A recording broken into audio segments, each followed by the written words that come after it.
ഗാസയിൽ നടന്ന ഇസ്രായേൽ ആക്രമണത്തിൽ ഡെയർ അൽ ബല മേയർ കൊല്ലപ്പെട്ടു. റഹ്മാൻ അൽ ജറോവാണ് കൊല്ലപ്പെട്ടത്. ഹമാസിന്റെ ഭീകര വിഭാഗവുമായി തുടർച്ചയായി ബന്ധം പുലർത്തിയിരുന്ന ആളായിരുന്നു ഇദ്ദേഹം.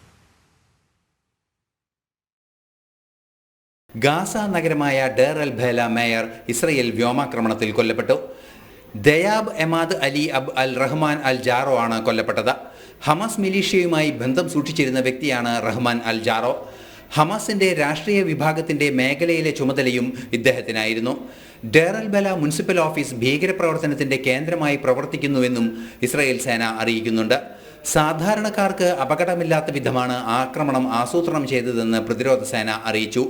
എന്നാൽ ആക്രമണത്തിൽ 11 പേർ കൊല്ലപ്പെട്ടുവെന്ന റിപ്പോർട്ടുകളും പുറത്തുവരുന്നുണ്ട്.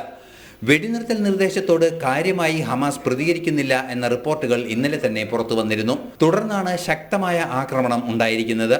ബന്ദികളുടെ മോചനത്തിനായി കർശന നടപടികൾ സ്വീകരിക്കുമെന്ന സൂചനയാണ് ഇസ്രായേൽ നീക്കത്തിലൂടെ പുറത്തുവരുന്നതും. ഇന്റർനാഷണൽ ഡെസ്ക്, ജനം.